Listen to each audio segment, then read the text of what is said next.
Hello, everyone. Hello. Welcome to the Christmas live stream spectacular. I, thank you so much for joining. Um, Please stay. I'm going to live stream for about an hour or so, maybe a little bit longer, depending on how good the questions are and how much fun we're having. But I'm just going to take all of your questions for the next hour. I'm going to go through some animation, go through some design if you want, talk about the industry, talk about my journey, talk about making YouTube stuff if you want. Anything you want me to answer, I will answer it. That's how that works, right? So please leave questions in the chat. I'm gonna just start going through them. If you want to learn about specific things from previous projects, you can ask about that. I will open up some old projects if you want. Go through some techniques. I can start something new. I've got my desktop here, but I've also got. Hang on, let's get open my streaming software. But I've also got my Cintiq over here. So I'm going to be, I can be drawing things as well, and just running through the whole process. So I'll take a quick hello to everyone. Hello everyone here. Thank you for being super excited. Hello James, Tomas, Angelica, Zoe, Anime, Alex, Luke. Thank you so much for joining. Anyone got any questions? How are you choosing colors for your projects? Peter, that is an awesome question.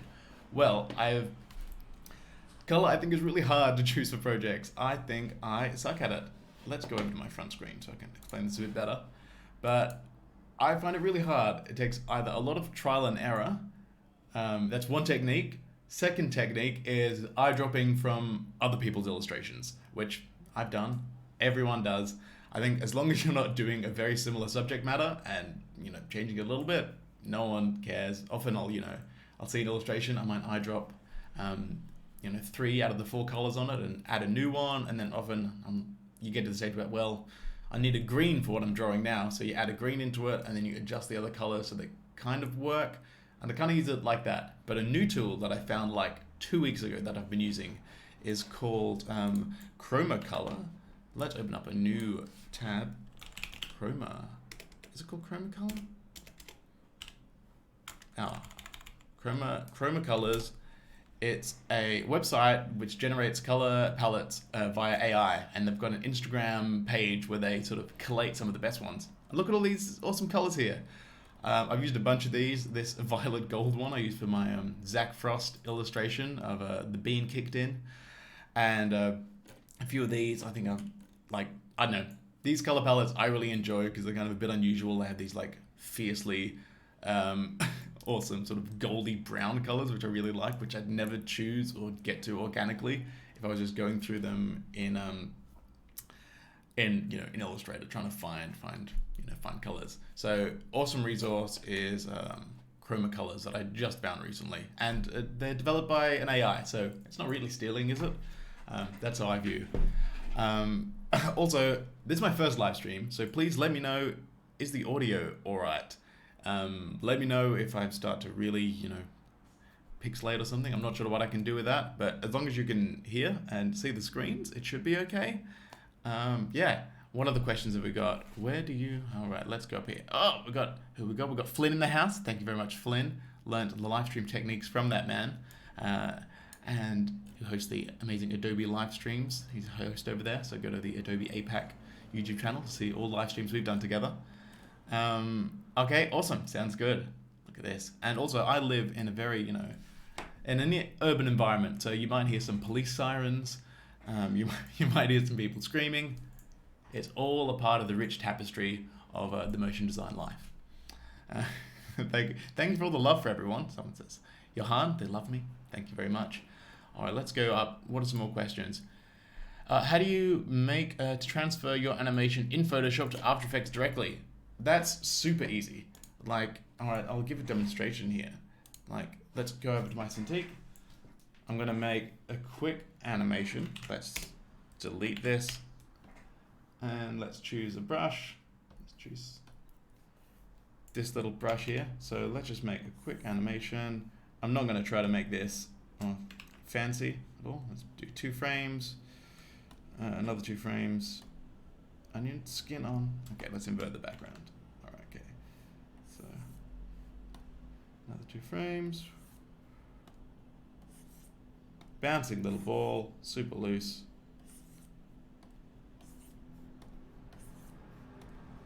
All right, that probably won't even line up, but let's give that one back.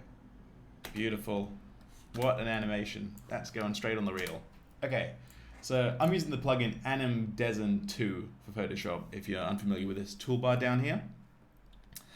And what that does, it just kind of makes video layers sort of the frame length that you want. Each of these are 2 frame lengths, and then it saves them over here as layers in the video layer. So it works awesome, and this is really great for exporting into After Effects. So I'm just going to save this, save this as a PSD. I've not done anything special to it. And then if we open up After Effects, it's already open, but I'm just going to go to Assets, Control I to import a project. Oh, where is my files? Misc, Xmas Livestream. And if I just import that project, which is called Seller 1, I'm going to import that as composition retain layer sizes. And it's going to give me some options. Sure, that's fine. And then you open up the project, and it's got this comp called Anim, which is the name of the video group that we had. And inside that, we've just got a sequence of these layers. So we can play it, and it's in the right frame rate that we set our PSD in. So it's really easy. And the benefit of this is, see, I've got this frame 3. Frame 3, and actually, no, we've got this extreme down here, and I hate how, it's pretty wonky. It's not aligned flat to the ground. So I'm going to jump back into Photoshop, find that position, and I'm just going to, find a nice flat edge, change the drawing, erase some of the, other areas, save that, and then let's pop over to our project over here, and it updates automatically. So they're kind of linked, which is really awesome when you're doing animation. So you can see it actually composite it into the other scene that you've got, and if you need to make changes, you just open up that PSD and make the changes in there. That's how I transfer illustrations, animations from Photoshop into After Effects, just by importing the project. All right. Which tablet do you use? Kem asks. I have a Cintiq 22 HD. I won't. I can't show you via the camera, but it's about 5 or so years old. It was they're pretty pricey. The desktop Cintiqs. I think this was $3,000 when I bought it. Now you can probably buy probably the same one for about, I think, it run around the same price in Australian dollars. And but they're awesome. I love it. Once this one breaks, I'm buying a new one, like day one. Like, I've already got heaps of use out of this. It was a big, investment at the start. Like, oh, do I get one? But it just makes, especially the frame by frame animation. Like, that's really all I use it for. And design in Photoshop, shading and all those things. Digital illustration, it's great for. But if you're just doing, I don't use a tablet. I just use mouse for After Effects and things like that. I know some people love to use tablets for those things. I don't. I like the precision of a mouse and a click. But for drawing, these are awesome. I use an iPad Pro as well for a lot of my illustrations, and I kind of think they're almost like, I don't want to say on par. Like, I'd rather be using my big desktop Cintiq and be in Photoshop, where I've got all the tools I need that other software doesn't exactly have on the iPad. But iPad is a great investment. They've got heaps of awesome software on there. Like Procreate's great. I like all the Adobe sort of stuff as well. Adobe Sketch, Fresco is really interesting as well, and they've got a whole bunch of stuff coming out. But what else we got? A Rough Animator on the iPad is really awesome. It's a $10 app. The iPad's expensive, but like it's half the price of one of the Cintiqs, and you can watch YouTube on it too. So that's what tablet I use. All right. Did you go to some art school, Ben? Yeah, I went to COFA, UNSW's College of Fine Arts. It's now called Art and Design, or A&D. Now that's in Sydney. I had an awesome time there. I did a 4-year design degree, so I didn't do any animation in there. I used After Effects once in the last project that I did, but I didn't even learn After Effects till years after I left uni. So I didn't learn motion design there. That wasn't the thing you taught back when I was at uni. And but anyone else, I probably wouldn't recommend going to art school, especially if you're in a country that charges a lot, like America. In Australia, it's really cheap. In Europe, it's even cheaper in most places. But the technical skills are not the best benefit of going to uni. It's the social environments and, being free, and, like, that's what I remember the most is, the friends I've made and the fun hanging out. Especially for After Effects, if you want like really technical skills, like online resources are far better. Like really, there's a motion design school, School of Motion, which I would particularly enjoy. School of Motion, take any of their courses. I think I'd hugely recommend. That's why anyone asks if they want a more extended course than my tutorials that I can't offer in 8 minutes. Go to School of Motion, but there's a bunch of other online resources as well, which I'd look into first, which you're going to get far more bang for your buck if you're looking to learn that. All right. Can you save the stream after this ends? Yep, stream will be saved. I'm going to put it up for at least a week or so, and over Christmas so people can watch. Probably stay on the channel forever. It depends. Depends on how it goes. Who else is going to chat? Got hi from Garesso over here. Garesso, make sure you follow his channel. He does awesome motion design tutorials and workflow breakdowns. He is a really awesome animator, and definitely his channel is underrated. Go give him a subscribe. That's a Garesso, Gareso. Search for him, you'll find him. All right, what else have we got? Can you use After Effects to work in VR 360 projects? Yeah, I used to do a bunch of that a few years ago because a company I worked at, they got hired to do some, so I was the only person that kind of knew how to do it, so I got stuck with doing them. So I did 8 like 3-minute VR projects in After Effects in like 4 weeks. And then when I left there, I did them for a few other places, and now I refuse to do them because they are a pain in the ass.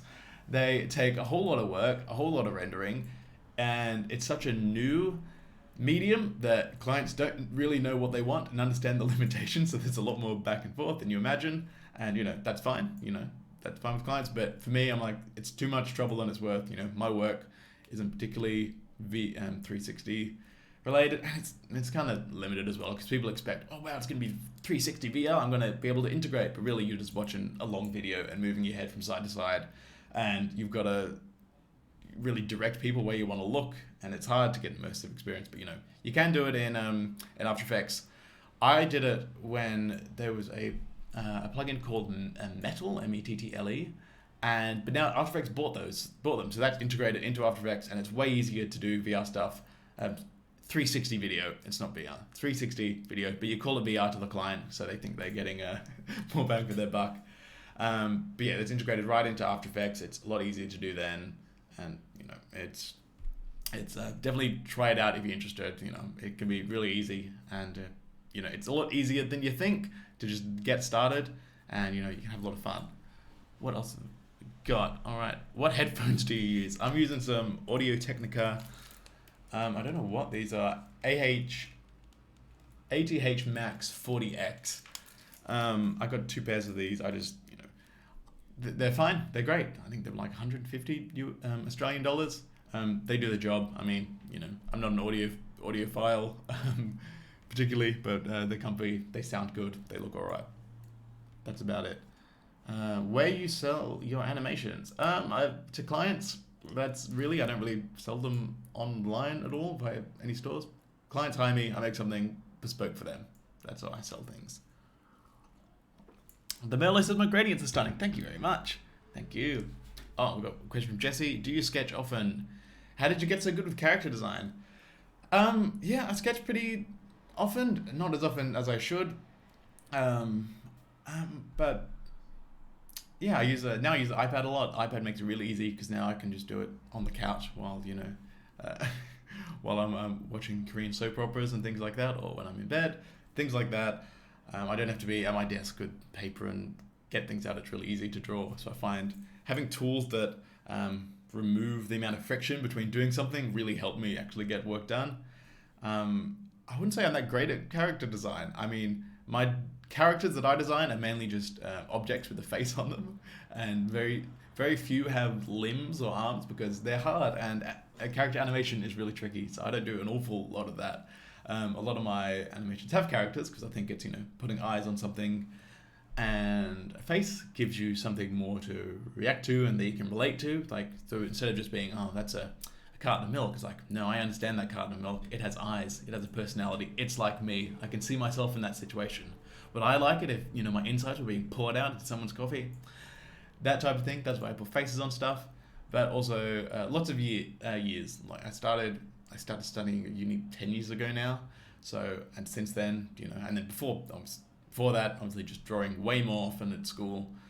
But lots of years of practice drawing stuff. I freelanced as an illustrator for 2-3 years. So when I was just doing illustration, I wasn't doing any animation at all. So over those years, I was drawing every day for 6 to 8 hours most days. So time under the belt. Just keep drawing. I'd say if anyone that wants to get better at illustration, character design in particular, keep drawing stuff and review your previous work and say like, oh, this is what I drew a year ago. How, like, you're gonna think, oh, knowing now what I knew then, there'll be things you like, oh, I really like from that work from a year ago, but things I want to improve, and sort of keep note of that. Don't just keep drawing like, well, I just gotta just draw and don't think about it. I mean, that's handy in the process while you're drawing, but analyzing your work after the fact is can be really, really helpful. And also analyzing other artists, but not just like looking at them and going, oh, that's awesome. That's a really awesome, drawing of, a cactus. I'm gonna draw a cactus just like that.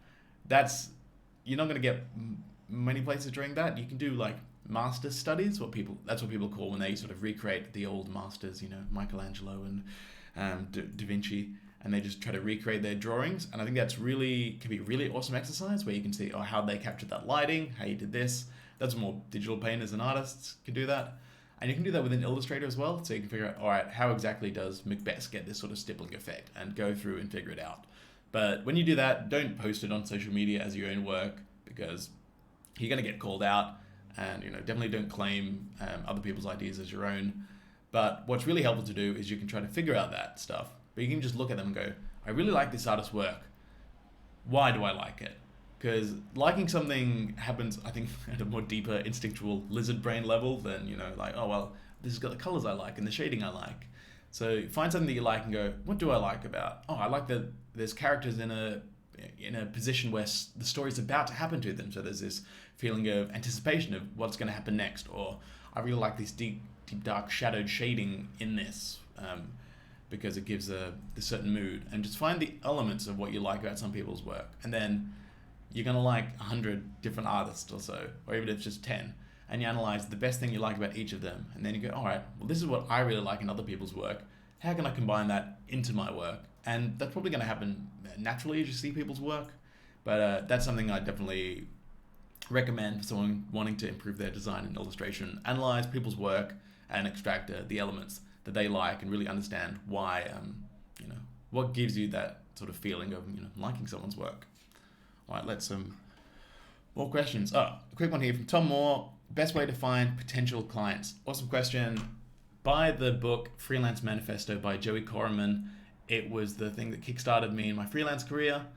It is an awesome book. I think he talks about it on a podcast a few times where he gives away some of the details, but essentially it gives out the techniques of how to approach clients coldly through cold emails, and really how to sell yourself and get yourself out there, because that was my biggest weakness throughout all my early career as an illustrator. And then before I go freelance, that was what I was scared of. I was like, all right, I'm pretty sure my work's decent enough that if people knew about me and hired me, I'd get hired back and I'd do a good job.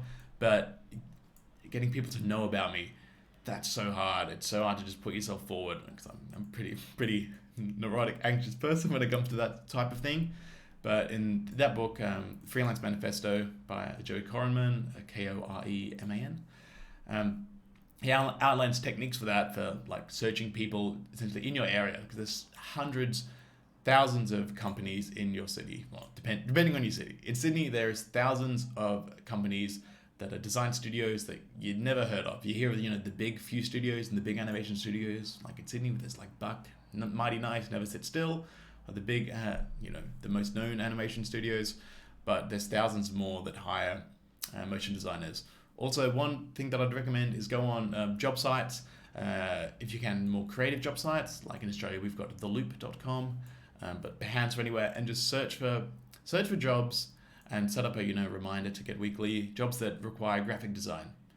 and don't apply for those jobs, but you'll see, oh wow, there's heaps of companies that I've never heard of that are hiring graphic designers. If they're hiring graphic designers, they're probably going to be in the need of a motion designer, and probably a freelance motion designer. If they're hiring a graphic designer, it means they're growing, but they're growing their studio element, but they might not have enough resources to hire a full-time motion designer. So that might be a good chance to find work there. So essentially really what I did is collect a big list of all the places in your city that would potential to hire you, and reach out to them, email them, find the producer's email if you can, or people like that. But email a lot of people. You're not going to get responses from all of them. Keep the email short and professional, courteous. Just show them your reel. Say, hey, here's my reel. It'd be awesome to work together. Something like that. You don't need to be, people know the. Also, you don't even say, hey, I want to get hired. Just say, hey, here's my work. This is the kind of stuff that I do. Good luck with your projects in the future. And they'll see your work. They'll understand that you want to get hired. That's how I've kind of approached it. But really, word of mouth has got me more jobs than anything. So once I worked at a few staff positions, and then as I left those positions and how all the other staff left to go into other things, they remember you and go, oh, we had that the new job. They're like, oh, we used to work with this animator, went freelance. Well, maybe we'll try to get him. Just meet a lot of people, and via email and in person. Those are the best ways to get new clients. All right, let's have some more questions. What's a good one here? Okay, aspiring motion designer. I was obsessed with character rigging and plugins, but I've recently ended up feeling as if it was a waste. Graduating uni now and feel as if I lack. All right, so that's from the Carter Lily. Feeling they lack the fundamentals. I completely agree. I went through a similar phase as well. Understanding plugins. Hang on, I'm going to play this animation in the background so you can amuse yourselves with that while I'm talking. I agree. Fundamentals are far more important. When I was first starting, I was like, you learn After Effects, and after you're 3 hours into After Effects, and then you're looking up Video Hive and AE Scripts for the best plugins to do the job. Don't worry about that. I'm a real plugin minimalist.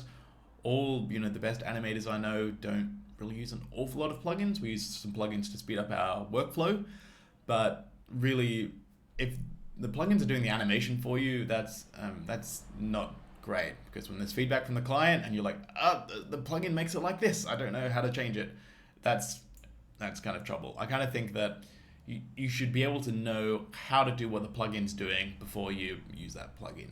Obviously, some plugins are different. I'm not going to make a particle system like Particular is. My kind of work doesn't really do that anyway. But yeah, fundamentals are more important, and I think we learn that. I think we all go through that phase of like, we just want to do all the cool stuff. The best stuff is all the plugins and doing that, but it's not. The exciting stuff is, the actual simple animations. The more I get into the animation industry, the more I appreciate like a really simple 4 frame animation that conveys an emotion, or something really simple. Like I spend 99% of my time in After Effects moving the position, rotation, scale, and shape path properties. Like if I was to learn only those 4 things, that would be way more effective than knowing and collecting 50 plugins that can make sort of awesome, sort of templatized effects that aren't really handy. So I recommend anyone focus on the basics, the fundamentals of animation. Definitely look up the 12 principles of animation. When I first saw those when I was in motion design, I was like, these are for traditional animation. I don't need to learn about squash and stretch and anticipation. These are all real cartoony things. If I was being a Disney animator animating, traditionally these are awesome, but they're not for professional motion design. It's slick and it's graphic. But those principles really apply. And once I understood those, especially sort of anticipation properly, and I'm going to make a video about that in the new year at some point. Anticipation was one of the biggest things that helped me improve my motion design. Thank you. All right. Someone disagrees with my answer. It's good to know as many plugins as you can, even if you don't know how they work under the hood. It'll be really good in a pinch.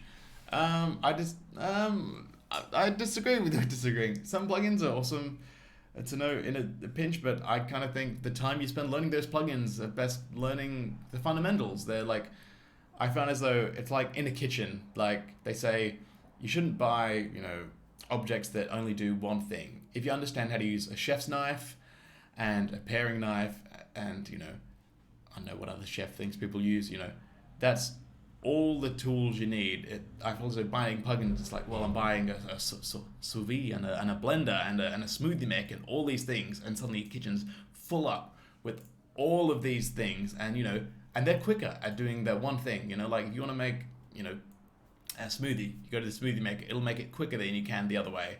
But if you understand the principles and the tools, you can do anything, and like anything. It might take you a bit longer, but you'll understand the principles of how something works. That's how I think. But certainly in a pinch, there's certainly sometimes when like client throws something at you, I'm like, oh, can a plugin do this for me quickly? And then it's really handy. But I'd rather be I want to do the work that, challenges me and is, that a plugin just can't make up. But of course, in your client project, you're in a pinch. If a plugin can save your ass, get that plugin and, pay for it. Even you might think, oh, this plugin is $200, but like if it saves you, hours of your day, I try to think of the plugin's cost of how much time is it going to save me versus my hourly rate. And most of them are, going to come under way cheaper. But some plugins I buy, like, I go, oh, this is great. I'll buy this plugin and I use it once and, never again. That's what I think. That's my position. All right. What is nth frames? I don't really know. N is a variable that he gives to describe the thing. I'm not really, unless I've misunderstood the question. I think it just means a certain number of frames as determined by an expression, but that's too deep into expressions that for me to get into. I did general maths in school, the basic ones. What is it like to work with Bug? Do you prefer freelancing, or do you accept an in-house position if they offered it to you? Working with Bug, it's been great. They've been the best company that I've ever worked for.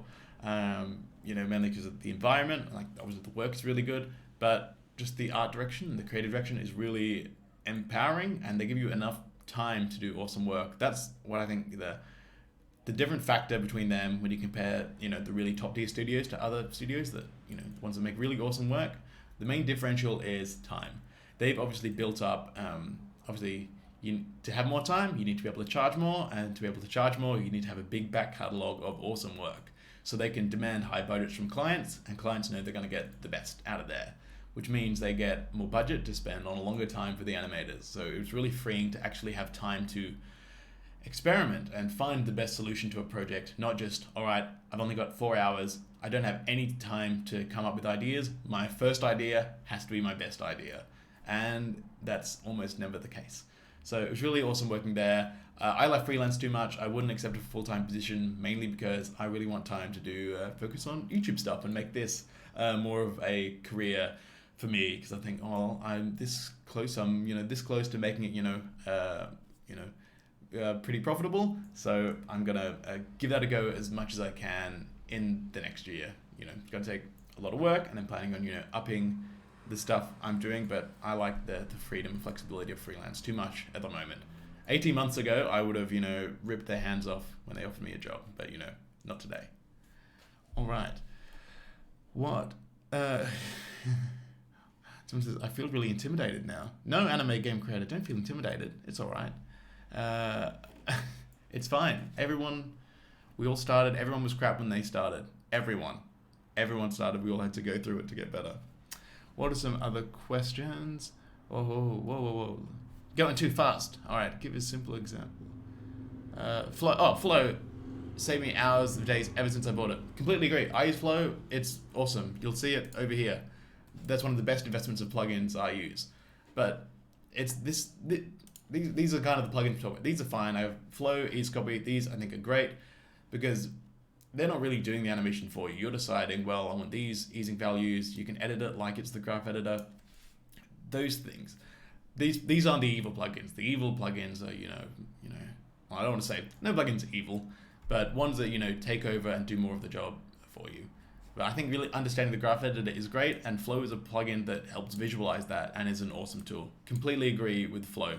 Can't fault it at all. Awesome plugin. All right. What do you think you need to be a graphic designer first or not to be a motion designer? You definitely don't, but it will help enormously. I felt that I've been really fortunate in that the careers that I kind of didn't choose that, I've just found my way into really helped me, put me in a good position to do well in motion design. So I studied design for 4 years at uni, and then I thought, no, I don't want to do that anymore. Let's be an illustrator. Illustration's heaps more fun. And then after 3 years of that, I'm like, no, if these could move, that'd be even better. So I learned animation. So I spent, a big chunk of time spent learning one thing. If you learn graphic design before you learn motion design, you're gonna have a huge advantage because everything, if you're skilled at graphic design, everything that you make move will look awesome. And I think the design and the illustration is far more important than the animation. Something could be animated so slick, but if the design's crap, the whole thing's crap. That's the foundation of what you want to do. So I think everyone, spend more time studying and learning design. There's a lot less resources for that because it's a lot harder to communicate and to teach because it's, I think it's more subjective, but taste is involved a lot more. I think animation is more of a technical skill that you can learn. But I definitely recommend learning more graphic design and those types of things before learning motion design. But it's not essential. If you just want to be an animator and animate other people's designs, that's fine too. There's, if you can be the best animator, you're gonna have no problem in the industry. But most of the people that I find that are the best animators know a lot about design as well. So they can adapt. If the designer didn't provide style frames for certain aspects, they can improvise and add things like that. And also the best designers for animation that I know a decent about animation as well. That's what I think. All right. Let's see.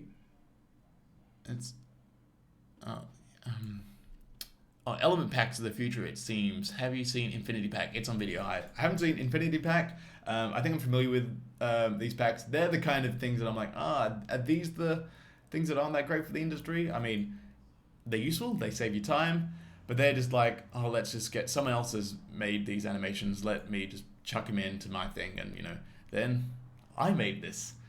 And it just means the work isn't unique. And I think more unique work is better, and if clients are only going to pay you a lot of money if your work's unique. If a client only has a budget of $200, it's like, I can only spend the bare minimum time on it. Let's download some packs, give them that. That's what that budget kind of deserves. But if you're asking for tens of thousands of dollars for something and you're just using texture packs, texture packs are great. Buy my texture pack. It's not released yet, but I'll release one soon.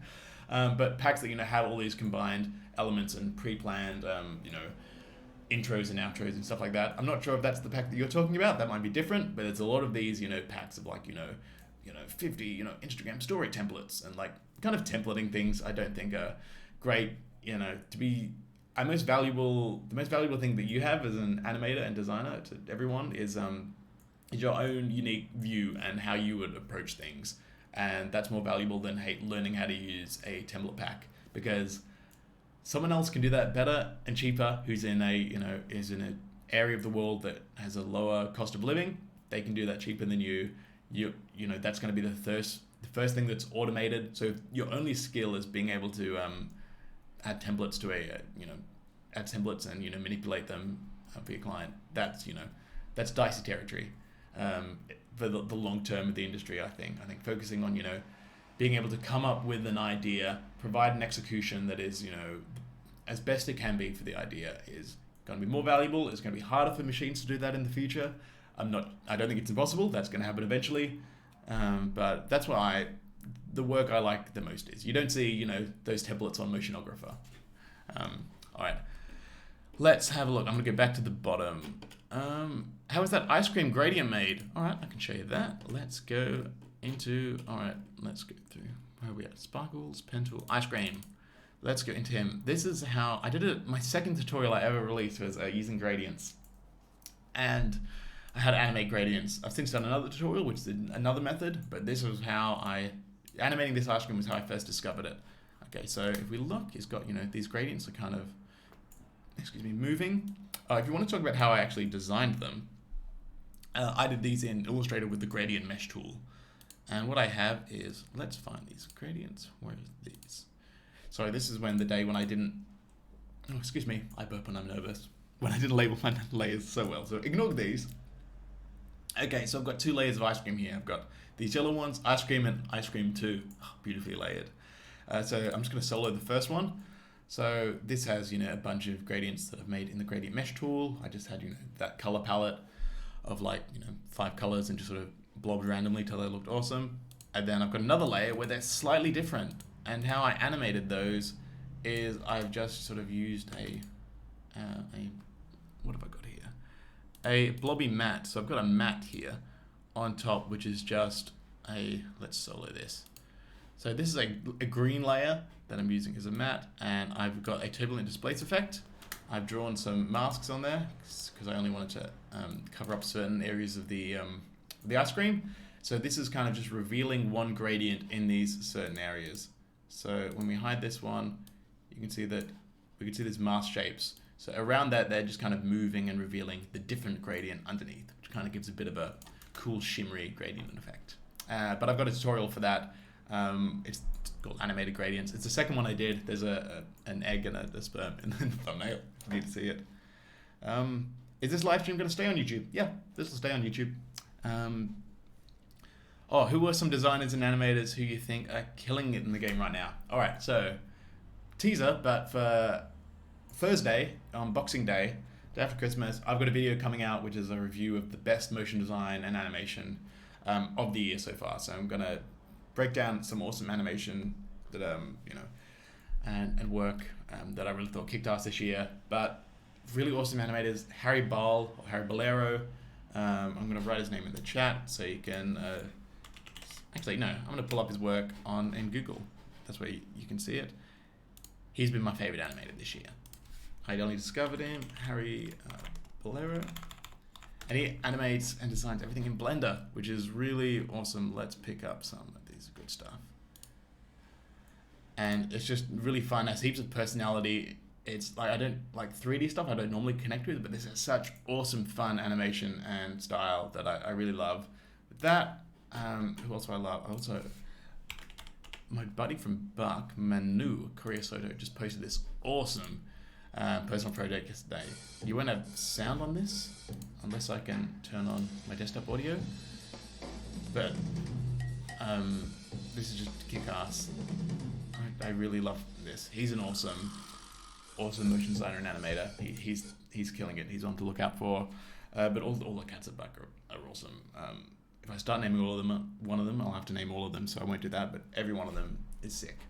Awesome animators, Jess Herrera, she just went freelance. Jess Herrera. Herrerasaurus, she spoke at Node, just gone freelance. Awesome news here, but yeah, her animations are sick. It's same as, 3D stuff. Let's find one. They're dinosaurs, which of course I love, but they're kind of similar to Harry in a way. They're just really sort of charming and simplified, and I love this sort of, I don't want to say amateurs, but they're sort of, sort of really simple, kind of almost like childish drawings applied to a really awesome 3D render. It just looks awesome. It has so much charm and character, and it's great. They're awesome and killing it these days. Yeah. First, we have sound. Awesome. All right, good. Who else? Any more questions have we got? Have you thought about making a longer format course? Yes, and I'll probably be doing that at some point. Not going to happen very soon because that takes a lot of time to make. Let's open up and play one of these in the meantime. But yeah, it just takes a long time. So if it's going to take me, might take me 80 hours to make a course, I could make 10 tutorials. And at the moment, I'm focused more on sort of growing my audience. But yeah, I'm definitely going to release some projects and some courses. And a really long form one, it's going to take lots of work. But that certainly will happen in the future. I'm thinking of maybe doing sort of less intense, but more just like a real breakdown of a project where it's me doing a project from start to finish. Maybe it's a short thing, like maybe 2 or 3 scenes, a 10-second loop or something.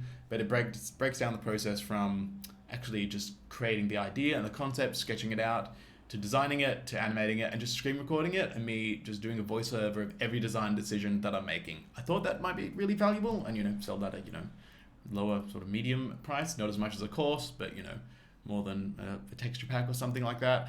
And seeing how that goes, let me know if you're interested in that, if that sounds like an exciting thing to do, because that's something that I think would be fun to make. But let me know if you're interested. This will be a trial test. Uh, all right. What a small question. All right. Why do you to do a podcast? We need you to do a podcast with School of Motion. Any plans for that in the future? I'd love to do a podcast with School of Motion. They haven't asked. You may notice from a teaser, one of they posted that I'm doing something with School of Motion very soon, which you'll see very likely in the new year, but not on the podcast. But I may have some plans in the world of podcasting in the near future, if people would be interested in hearing me on more podcasts regularly. That's a very very cryptic hint that no one can possibly guess what I'm talking about there. All right, here we go. How do you space your keyframes? How many keyframes between each action for a seamless character in animation? Completely, is determined by, the animation. If something's moving real fast, keyframes got to be close together. If it's real slow, keep them slow together. When I'm doing character animations, I like to start with hold keyframes, just making the basic poses, and then once I've got those actions sorted out, then break it down into keyframes and then figure out easing sort of last to get it smooth, because you want to make sure before you get into the detail and really into the weeds with easing and where all the the fun and the kind of detail of curves can happen, you want to make sure the poses and the overall timing works as well. A couple of videos that I did that explain that process. The video with character animation featuring William Neem. It's the one where I animate his illustration of a hound. It's not like real an awful lot of character animation going on there, but there's I use that process of breaking it down into whole keyframes to get the timing right. And I think you should spend a lot of time in that phase first before you get into the actual the keyframes and stuff like that. But I'm in no means a great character animator. That's the method that I use. That's what I've learned from some awesome character animators. But advanced stuff with lots of legs and running and walking is stuff that scares me. So I rarely do that. Okay, how do I know if a design composition is good for motion? I usually work with other people's designs and I often have to give direction. Do you have any tips? It's hard to say. If it looks good as a static, it probably look good in motion. I think, well, you want to make sure if it doesn't look good as static, it's not going to look any better in motion. But what I really think is, designs are better when they're planned with motion in mind, but they're not thinking about the constraints of animation. I found about a couple of years ago when I was designing things to animate, I'd always think like, oh, that's going to be too hard to animate. I'll simplify this and simplify that. Oh, that's going to be tricky if I do the colors like that. Simplify that. I think that's a good skill to have when when a client only has a certain budget, how much time you can actually spend on things. But you shouldn't start cutting corners so quickly. Now I really like to just design in the design software and not even think about animation really. And then when I get to animate, if I get the feeling of how am I going to animate this, I kind of like that challenge, and it helps. If you don't do that, you don't push yourself further and grow your animation skills so much.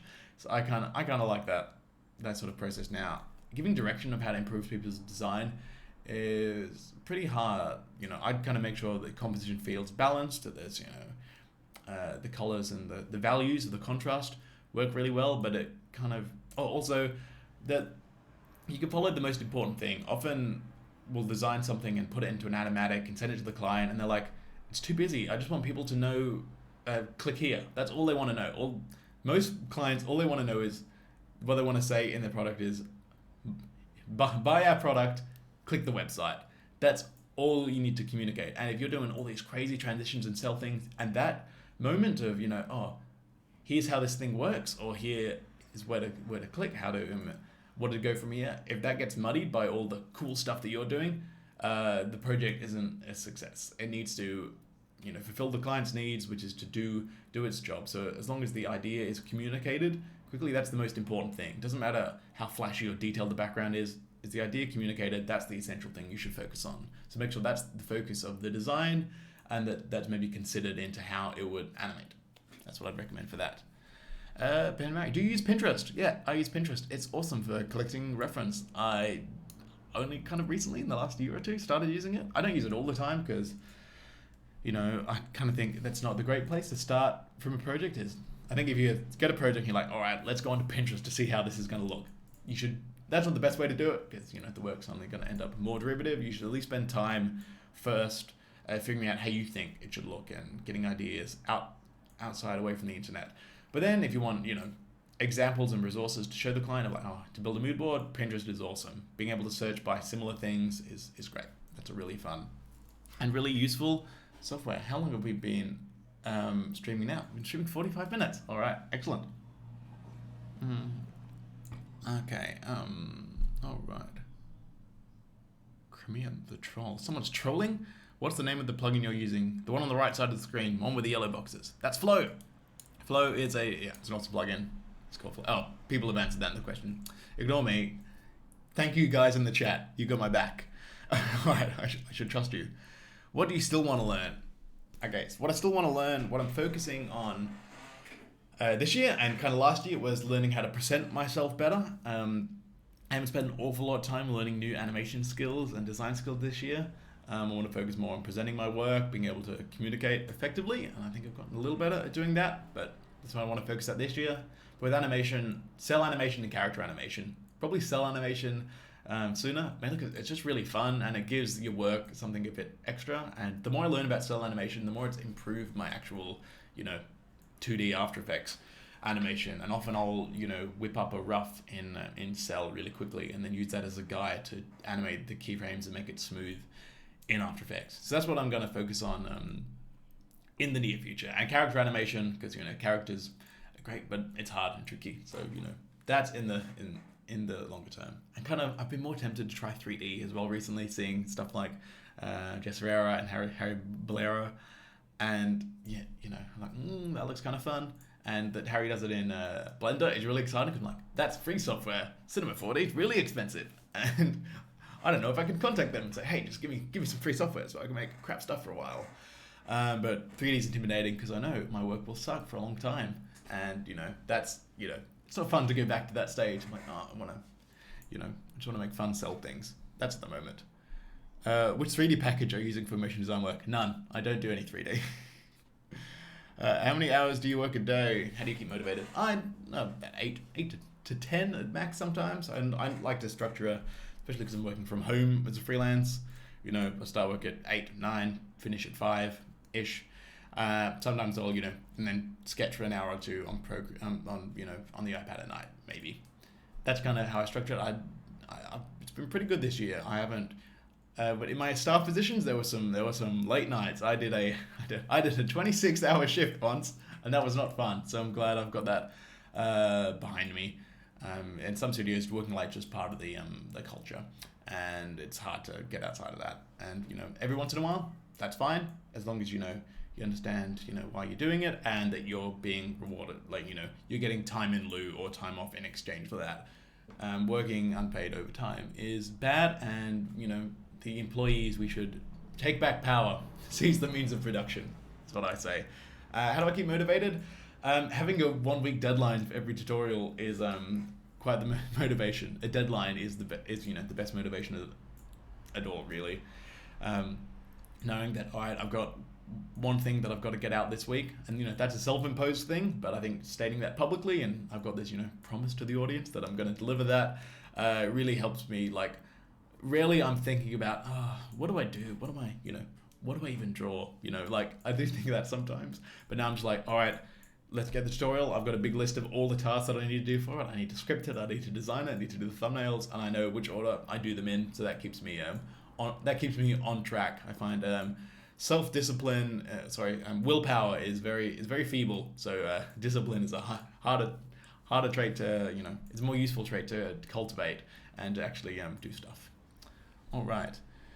How do you charge your clients? Hourly, day rate, value-based? I mainly charge by day rates. That's just kind of how the standard in the industry is. If you're working with a studio, if you're working direct to client, you can offer a project fee. I've kind of done that before, but and kind of it ends up being a mix of both, because, you know, you're just charging via, you know, based on your hourly rate. Day rate, excuse me. Another burp. Yeah, so that's how I'm doing it at the moment, but now since I'm getting into doing more YouTube stuff where, you know, there's sponsorships and things like that, where it's kind of, I'm going back into like, oh, well, this is, I can't charge by the hour of what I'm making, because the hour is, do I charge by how long it takes me to make the sponsored segment, or how long that sponsored segment is going to get viewed? Because that's something that's the time that it takes me is a lot less valuable than the actual end product, and the lifetime of that ad buy for the sponsor. So that's more of a difficult thing. So I have trouble with these. You need to charge more than you think, and don't compare yourself to think that people on Fiverr and those places like that, like, well, they're only charging $20 an hour, so I have to charge, if I'm going to compete with them, I have to charge something similar. No, people are charging, professionals in the industry, the people that are doing real top tier work, they're charging a lot of money, and they're getting paid a lot for it. Some of them probably aren't charging as much as they're worth, and I think there's very few people that are charging more than they're worth. So always charge more. If a client says yes to your price, you're not charging enough. If they push back and you negotiate, you hit the right amount. Some clients have different, some clients, might be in a situation like, oh, this budget is only for this, if it's a charity job or something, you can take a lower rate, but I don't take a lower rate on the, it's like, oh, but then there'll be further jobs in the future. They're not going to pay you anymore in the future. If they know they can get you for $300 a day, they're not going to charge you $600 a day for the next project. Sometimes it might happen, but don't believe anyone that tells you that. They say, like, I had a good example. Say, if someone says, oh, we'll charge you, this is going to be free now, but then if you do a good job, we'll pay you more for the next job. You should say, oh, okay, how about you pay me now, and then if it's good, I'll refund you based on, I'll refund you that original job for every additional job you get me. No one will agree to that, because employers know, like, no, that's a bad deal. I'll be out of money. So, try to play hardball as much as you can. An awesome book is called, what is it called? It's a book about negotiation called No Half Measures? Not Half Measures. Never Split the Difference, it's called. Really awesome book about negotiations from, I think it was an FBI or CIA negotiator that negotiated with hostages, and it's like negotiate to get hostages back. It's an awesome book. It reads kind of like a thriller as well, and has lots of awesome tips for how to negotiate those types of things. Charge more than I'm worth for a safe measure. Good, you're doing well. Okay, that's very good. I'd say you're actually worth more than that. Would you recommend an iPad Pro over a Wacom Cintiq Pro? I'm really interested in Procreate. Procreate's awesome software. The Cintiq Pro, is that the companion ones that you take away? The iPad's main benefit is that it's portable. That's really awesome. The iPad Pencil is an awesome stylus. I think they're great. I think if you're working a lot at a desktop, the desktop Wacom, a desktop Cintiq is the best way to go. They're more expensive, but using an iPad is great as well. Depends on what your budget is. If you're going to be using it more in a mobile scenario, get an iPad. If you're going to be sitting at your desk, spend the money, get a bigger screen that can run, the full version of Photoshop and After Effects and whatever you need. There you are. All right. Not a question, but you look kind of like David Dobrik. I've got that before. We're not related. Thank you. How long have you been a motion designer? 5-6 years? I think 5 years since I started learning animation. But I learned design and illustration for the 5 years before that. So, that gave me an advantage when it comes to learning motion design. But, I sucked. I sucked at motion design when I first started. My early animations were crap. But having the design skill, even though the animation was crap, the design still kind of looked all right. So that helped save them a little bit. What are your most used plugins? EaseCopy and FX Console. They're both free. They're the best. Flow and Motion 2 are also good as well. But EaseCopy and VFX Console. Dude, do you know animation? Splashdown on Instagram. Yes, I did. I came second in one for a little whale animation I did. I followed Marcus Magnuson on on Patreon. That's what you're talking about, right? Yeah, it's good to see lots of talent on there. What do you do when you get creatively stuck? There are two ways to think about this. I think there's one quote of like, creative blocks for amateurs. I don't have time for creative block. I just get down and do the work. And I kind of think that's, all right, come on, mate. Creative block is something we all experience, whether we call it by different names. It's something that happens to us. there are certain tasks where you can just brute force it and just work through it. Some animation is like that. I find animation's a task I can do that with, but I can't just sit down and force myself to, come up with great ideas. That's not going to happen. So what I think is an awesome way to, offset that is don't expect yourself to come up with great ideas. If I need to all right, I need an idea for a project, what I do is I set aside 90 minutes, say, all right, for 90 minutes, I'm going to come up with as many ideas as possible. 99% of them are going to be bad, and that's okay. And the only job I've got in there is to have fun and create lots of different ideas. This was based on a lecture by John Cleese. If you look up John Cleese, creativity, you'll see a couple of 30-minute lectures from him that are really awesome. The best resources, I think, for understanding the process of creative thinking and getting creative ideas. So that's what I do. I have try to remove the expectations that I'm going to create something good, because that's never gonna. That sort of pressure doesn't help me. Pressure of a deadline helps get technical tasks done. Like, all right, let's just get these keyframes and these things made. Let's get this, tutorial out and made. But the actual valuable part of a project, the initial creative idea itself, I think you kind of need to nurture in an environment where you can't be afraid to fail and make bad things. So I think setting up as much sort of constraints and boundaries. So all right, I like to do it ideally. I'm not on the computer. I've just got pen and paper. I've got a pencil, paper. Got an eraser and a sharpener, and I'm not going to look at any other reference. I'm just going to come up with ideas in my head. I find on a plane, I come up with great ideas because I don't have internet access. I can't. All I can do is just sit here and doodle and draw, and there's no pressure. I'm not in an environment where I'm not on an airplane if I need to come up with an idea for an awesome project or anything. It's just, hey, I'm drawing for fun. That's where stupid ideas come out of. That's what I thoroughly recommend. And I need to do it more often. And the more often I do it, the better. Like a couple of weeks ago, I sat down and just came up with a bunch of stupid Christmas ideas because I thought, I'll make one post to do for Christmas. And then I came up with 8 ideas and these are actually really funny. So I've been posting those. I'm there's not enough days to post them on Instagram. So I had a candy cane one today. And what I did the other day was it's the thumbnail for this live stream. The holly that was all just smashed together, and I've got another one coming out on either Christmas Day or I'll do Christmas Eve. But yeah, that's how I kind of like to work to get to the most creative ideas quicker. My grandfather keeps asking me what I'm going to do when AI takes over the animation industry. Thoughts on this? I think AI will take over the animation industry eventually. I think it's going to take over the easier tasks first, like rotoscoping, and we're all going to be, yes, AI is taking over the rotoscoping. This is great. And then it'll take over all the keyframing and things like that. And then this is awesome. And then suddenly be like, it's doing everything now.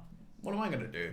I think you should try to position yourself that you're the one coming up with ideas and finding solutions for the clients and creating an expression. Those things AI is going to struggle with at first. Eventually, it'll get there and it'll be able to create more creative ideas, more satisfying solutions than we can. But it will never have, I don't want to say it can never have that human charm, but by definition, the fact that something being human-made will be a very valuable thing in the future. Like saying, something's handcrafted on Etsy. I've got, I could buy an identical chopping board that, I got from IKEA for 20 cents, but this is an artisanal one that someone's actually crafted the tree. And knowing that time and stuff has gone into that, there's some value in that. I think the consumer is going to decide there's not much value in that, and that we love the 20 cents IKEA chopping board, and they want the AI animation. But I think we're just going to have to find, position yourself in the industry as someone that has the you're not just executing the client's idea, you're coming up with the ideas, you're adding value that is intrinsic to how you and yourself, how you think, showing off the value that you have there. And also, I think when artificial intelligence does, and automation does, it will make a lot of people in the motion design and animation industry unemployable. That's no doubt. But when that happens, I kind of think that's not going to be a problem we're going to be thinking about. At that point, it will have taken over almost all other industries, and society will be on either the brink of collapse or the brink of utopia. And in either one of those scenarios, me keeping my motion design job is not what I'm going to be, that worried about. But also, it's kind of how I have factored this into my business planning career. Is I've made a few videos about AI-ish and advancing softwares and automation in the industry, I want to do more of that, is because if I become like being a YouTuber and educating people, that's going to be, that's something that's going to take less time for AI to automate as well. So I think I'm trying to make my job a little more secure by, well, if AI is taking everyone's jobs, I can be telling people how AI is taking everyone's jobs in the future. So that's how I think that's going to work. How that's going to go down in the future. All right. Do you always start from scratch animations, or do you ever use stock assets such as stock vectors? No, I rarely ever use stock vectors. I've worked at studios where we have such little time and budget that we just, we have a subscription that we just download stock vectors and use some of those. I hate doing that. I don't like it. I don't find it creatively fulfilling at all. Stock footage and stock photos, go for it. Like, I'm not a great photographer. I'm not a great, a videographer or anything like that. So if I can get assets that someone's made that look awesome, I use them for that. But I don't pretend that those are, my initial sort of ideas. I really struggle working with stock assets as well, because it's never quite what you want. And I find you find yourself being constrained and cutting corners and moving your work to match the stock asset rather than, the creating something yourself. Ideally, create something yourself. It's harder to do, but I think it's worth it. And that's going to be the point of difference that you can sell to your client. Like, I made this, it's bespoke for you, rather than like, well, here's the best image of a piggy bank I could find on iStock that kind of matches our style. That's how I think about it. Thanks for the tips. That's what Juan says. You're welcome, Juan. Glad you enjoyed them. Do you recommend any courses? Any course by School of Motion is awesome. I did Advanced Motion Methods, which was great. I did that earlier this year. Illustration for Motion looks awesome. I've seen so much awesome student work come out of there. They look great. Totally recommend anything by School of Motion. They're reasonably expensive, but they're worth far more than the cost by far. There's so much. When I did Advanced Motion Methods, I was working freelance, just doing YouTube stuff. I didn't have the time to keep up with the amount of value and coursework and lectures and things like that. So they give you a whole lot of stuff. They're really intense, so set aside a fair bit of time a week to work on them, but you learn so much in such a short amount of time. Everyone that's taken them that I've spoken to highly recommends them. How do you interact from your client from the beginning to the end? Like, how does the process of creating a project look like? More often than not lately, I work with the studios rather than direct to clients, because the process of interacting with the client, managing feedback and stuff like that, it's fine. It's part of the process. I don't enjoy that as much. I kind of like to go to a studio and I'm like, hey, we've already organized and got the storyboard signed off. We've got the designs done here. Or how about you come up with some designs for this pitch and and you animate them. I like being part of a team in that sort of aspect, where a lot of the the stuff facing the client is dealt with for me. In a way, that's what I enjoy. But working direct with the client, normally they'll approach me, and with an idea, I'll say, hey, this is how much it's going to cost. And they'll say, whoa, that's more than triple than we expected. Animation's way more expensive than we thought.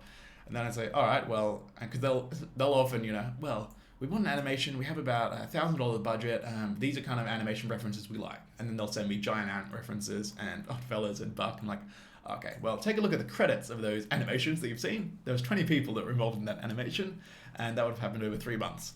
We can't do that for $1,000, but if you want something that looks, if you want 30 seconds of animation for $1,000, you're going to have to go with a much more reduced style that looks like this. Here's how it's going to work. This is what I can offer. If they're interested in that, they'll go for that, but, they might have, asked a dozen other people, and if they can offer something better for cheaper, they'll go with them. But often they'll find out, like, we won't get this type of quality work for $1,000 unless the other person, works their ass off and exploits themselves. And then, just from there, go through. Ideally, you set up a process where storyboards they're signed off, right? We've signed off. Now we're going into design, and make sure you over communicate.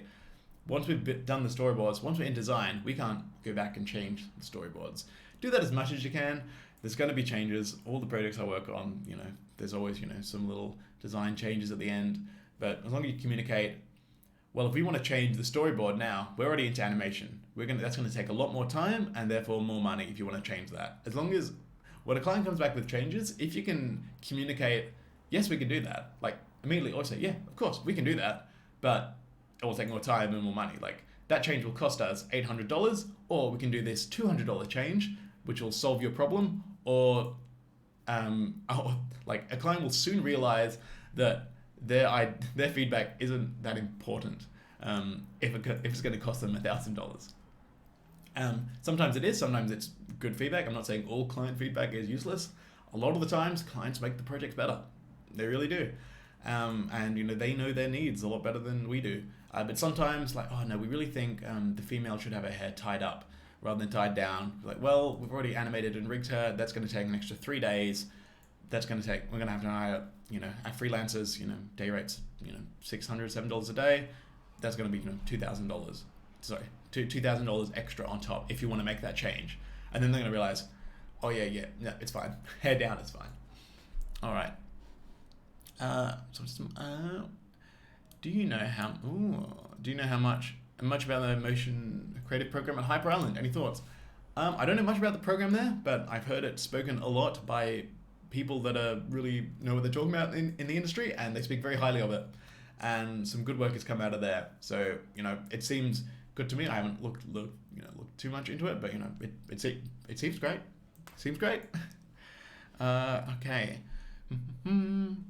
How do you describe your work to other people? I say film and animation, but they always think I'm talking about Disney movies and stuff. Then yes, that's whenever I'm in an Uber. What do you do? And I say I'm an animator, because the next question will be, what is motion graphics? What is motion design? So I say I'm an animator, and then my next response is, no, not like Pixar. Like, kind of, no, for ads. I kind of say, like, mostly the people that I'm talking to about, my work are kind of in the industry, so they understand it. So, like, if I'm speaking to someone, like a studio, I'd say, oh, I'm a designer and animator, or I'm a motion designer. I flip between wanting to call myself a motion designer or illustrator and animator, or designer and animator. Some people call that, because most of what I do is illustration rather than design, but that difference is kind of arbitrary. All these differences between motion design, illustration, and arbitrary. I call myself a motion designer. I say that my channel's about motion design because I think that's kind of the terminology that most people are using now to talk about this. I find if I talk about animation, like if I said my channel was about animation, there's going to be more, people are going to think it's broader, more about 2D animation and kind of stuff like that, which it kind of isn't. It's more, for more the kind of illustrative After Effects-y thing that I kind of do is I'd kind of call motion design more than it is animation or illustration, but all of those things are combined.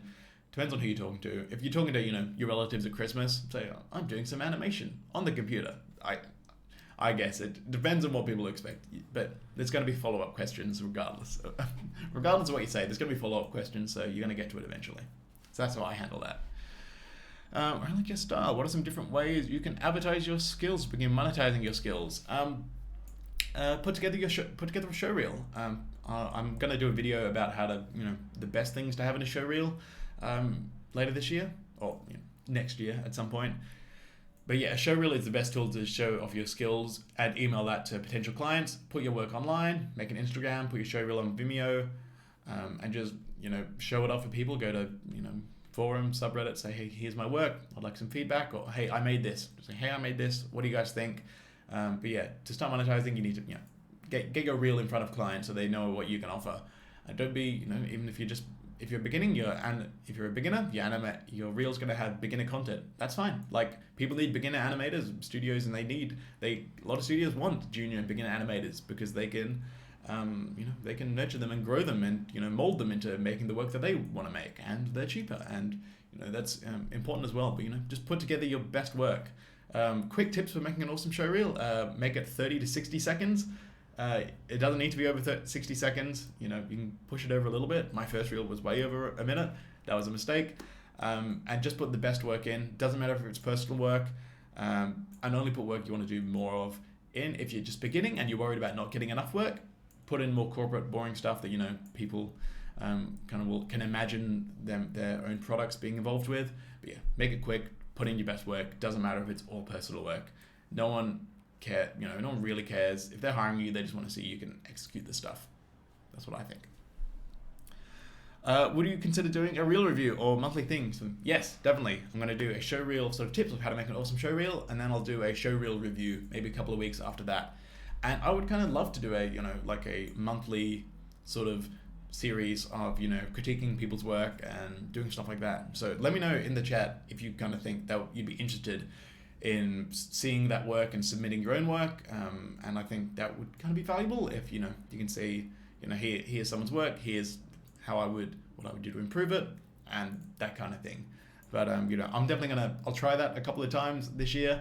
Hopefully it gets views. If it doesn't get views, I'll put my, and if the response isn't bad, if the response is great, I'll keep doing it. But, I want to make sure that's valuable. But I'm certainly going to try that out and try experimenting with a few more things this year. And also let me know in the chat what your ideas for what you want to see out of this channel as well. If you want to see, hey, man, we'd love you to talk about this, do a monthly roundup of the awesome animation so you can share some awesome animation. We want critique, we want all of this stuff. Let me know what you guys want so I can, serve you. All right. So the question, what do you think is the best way to start as an animator? Isn't it important to know how you illustrate or draw or start in animation? I think, the best way, I think if you start with design and illustration, that's going to help you an awful lot. I think I discussed that a bit earlier in the stream. If knowing what I knew, now, back then when I started animation, I would have done School of Motion's animation bootcamp. I don't think After Effects Kickstart wasn't out then. Now they have a lot more courses for beginners. But doing that, I think taking a long course like that, where you got the structure, which I think that's the main thing that likes from YouTube that I can't provide, is this long linear structure and the curation and a curriculum to help you progress linearly. That is an awesome thing that these courses offer. School of Motion, I think, are the best at it in the industry, so I'd recommend checking those out. That's what I would do if I was starting again, getting expert advice rather than just ad hoc taking from YouTube tutorials. But take them from mine. Don't unsubscribe. All right. Do you think GIFs are a great way to show work? Yeah, sure. I mean, I kind of make GIFs, not really. I think GIFs is a terrible format for animation, and MP4 is much better, but, showing work on Giphy and stuff like that. Any way you can show your animation is awesome. I like, it's something short and consumable like a GIF. It has more potential to reach a wider audience, which is awesome, but, there's less way that you can show substance. I think it's good to have a variation. You could, have some short little animated clips or GIFs, which really show out your awesome, maybe some gooey transitions or cell animation, some really cool stuff. But one thing that is really valuable is telling a story of, a product or something like that for a client over 30 to 60 seconds. An example. So if you have an example of one of those in your portfolio, when someone can see, oh, they've made something awesome, they've clearly got a script and a storyboard and told out a big journey, that's a very important skill. You're probably going to get hired a lot more for that. Rarely a company is hiring you for a little GIF and those sorts of things. But they're good experiments to show off your skills. The work I kind of make now, my personal work is really short, kind of looping GIFs. Well, they're not GIFs, looping animations. It's hard to export as GIFs. It's not hard. You do it in Photoshop or you can get GIF gun. I use Photoshop. But yeah, making short animations is a good way to, explore your skills. And I think really good because it's kind of there's constraints of there's no pressure. Starting a personal project with I'm gonna animate a 1 minute animation. That's a lot of work. Animating a 24 frame looping animation, that's easy to do. You're more likely to start it, you're more likely to finish it, which I think, finishing and making stuff is more important than planning and how you're gonna make awesome stuff that you never get to make. All right. I'm really interested in how difficult it would be to make a full animation project as a single person compared to a team of animators. Way harder. It's, I'm not going to say, if you've got a team of 4 people, it's not going to be 4 times as hard to make it as an individual, maybe 3 times as hard. It's just going to take you a lot more time. You're not going to have as diverse a range of skills to execute it on a high level. I used to do all my animation, all of my personal work that I show is mainly stuff that I've designed and animated. More, I've started to collaborate with other people's awesome designs to make tutorials about and show off their work. Not to show off their work, to exploit their work, to get their awesome designs so I get to animate some cool stuff to make my work look better, really. But working at studios like Buck, you'll see that, there's such an awesome advantage of having so many skilled people that are skilled in different areas. So someone's awesome at cell animation, someone's great at the direction and acting, someone's great at the design, and you combine all those, and you've got something way better than you could do on your own. On your own, you can move faster, you can make decisions. There's no sort of feedback and crossover and the compositing. I mean, you can work faster in a sense. I mean, you've got to do all the stuff, so that takes slower. But you know, it's kind of a different process, because when you're doing it yourself, you've got to be the director, the producer, the animator, the compositor, all of that stuff, the board artist. There's a lot more things to do, and I think I think everyone should make. I made a short project called What Is Goon. It was like 40 seconds, and that was a lot of work. I probably won't be doing that again because it was an awful lot of work. It was like a whole month, like 4 weeks, non-stop. Well, I did it over a year. Like there's weeks intermittent dispersed throughout my freelance gigs, but it's a lot of work, and I'd rather work together, pardon me, in a team now. That's kind of how I feel. All right. I get. Do you get animation gigs very often, or do you have to wait for someone to work on the next project? At the moment, I am doing pretty well, so I get more jobs that I can take at the moment. But I'm also focusing mainly on the YouTube and tutorial stuff, to making that a part of a business. That's where I get, where I want to. That's really where I want to take my business to. So I'm going to turn down a lot of work to do that. When I was starting freelance, there's gaps. There's gaps in between work. Even if you're the highest, most in demand freelancer, there's going to be gaps, because a project isn't going to line up to start the day the last project finishes. There's going to be some, either some overlap, which is not a good idea, or there's going to be some gaps, and that's fine. And you should factor that into your costs. Don't just figure out, well, if I'm get hired, 52 weeks of the year, I can charge this. No, expect that you're going to spend a third or maybe even half of your time, and with downtime, especially when you're new to the freelance game, when you're starting to collect clients, it's going to be a lot of downtime. So I'd recommend having personal projects to do in those downtimes. Like that's how I did that first Goon project. That was my downtime project for my first year of freelance. So find projects to fill your time with. For a lot of people, that's not hard work, because everyone wants to just be making cool stuff all the time. And there's going to be gaps. Don't feel like you're not successful if you have gaps between jobs. Holidays are great, and also breaks to make personal work are great as well. That's part of the score. All right. Do you play any video games? If so, was it the game that you really enjoyed in 2019? I did. I haven't played as much this year, because I'm trying to think. The ones I spent a lot of time playing were last year. Spent a lot of time playing Red Dead last year. I played Pokemon Sword. I haven't finished it yet. I'm about to face Leon the Champion. It's fine. I had the nostalgia at the beginning, but there's a lot of flaws to it. What else have I played this year? I played some Spider-Man. That came out last year though. I really haven't played an awful lot this year. Heave Ho was a really fun game on Switch as well. That was really good. I got I think I played some more Breath of the Wild, but that's a game from last year, maybe even the year before. Not an awful lot. But next year it's going to be intense, because we've got Last of Us 2 coming out, and Cyberpunk 77, which I'm very excited for. If you see no tutorials up for a 2-month period, that's why. I'll keep tutorials up. But I'm excited to play those video games. Love CD Projekt Red. They're doing great. Aw. Happy Christmas to you, Chris Tucci. Thank you very much. Thanks. Thank you for thank you. Yes. Star. Sorry, I don't know how to pronounce your name, but thank you for enjoying the live stream. That's great. I'm glad you enjoyed it. How long have we been going for? We've been going an hour and 20. Okay. I'm gonna wrap this up in 10 minutes at 11:30. So that's so that's what we're gonna get. You got 10 minutes. So sorry if I've skipped your questions. It looks like I've skipped one from Matt. I launched a job. Okay, I only end up with securing jobs. 10%. The rest leave me seeing the price of details. This is inevitable, or can I avoid it? Sorry, I've just mumbled his question. Matt says, I got a lot of clients on Instagram, but only end up securing jobs with 10%. The rest leave after finding out details. Is that inevitable?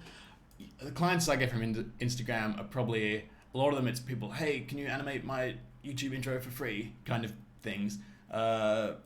Most people more interested in hiring you as an animator professionally will probably contact you through other means like email and things like that, just because so it's easier to track at their end if they're a studio. Some places will contact you on Instagram, that's fine, but 10% is, I wouldn't worry about that, unless there's something really wrong with your details, that's probably fine. I don't suspect you're overcharging from that. I reckon if I replied to all the interest I get on Instagram with an inaccurate price, I'd scare away at least 90% of them.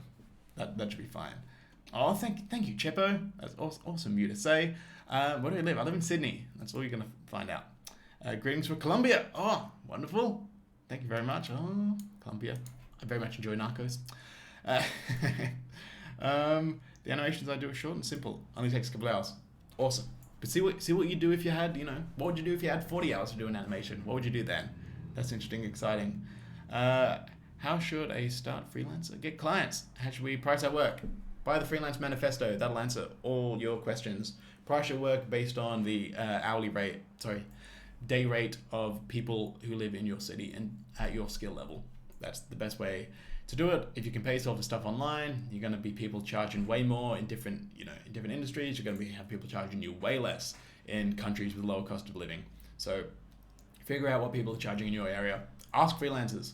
You can ask people, say, hey, what your day rate is. I'm just starting in the industry. I'd love to, get some advice. Most people probably okay to share that thing. Who knows? But find out. You can even ask producers that work at places, just saying, hey, what's the range of day rate you pay your freelancers?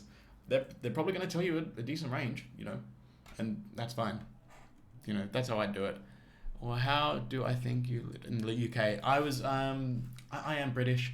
I'm British Australian. My family was all from the UK. I grew up over here in Australia though, so my accent's kind of bit all over the place. All right. No. You nailed the accent. You sensed. Thank you for tutorials. Oh, you're so welcome. Thank you everyone from all the other side of the world. David, Raphael, Jordan, Tony, David, Zandercorp. Thank you all so much for joining the live stream. Any last things before we leave? I didn't get to show off much animation. It was mainly me talking. I hope that was okay. If you would like me to cover more specific things in different live streams or just take questions, I might theme them a little bit based on freelance Q&A. This one was just an open one to test how live streams going, whether you guys enjoy them, whether I enjoy them, and turns out I do. I didn't realize we've been live streaming for so long. So thank you all so much. Oh, thank you everyone that's tuned in. I'm trying to read all your names, but look at the camera at the same time. It's not working. Merry Christmas to all of you. Label your layers, charge double, have fun, create original ideas, don't be hard on yourself, learn more. Your work is better than you think it is. All right, goodbye everyone, have a Merry Christmas.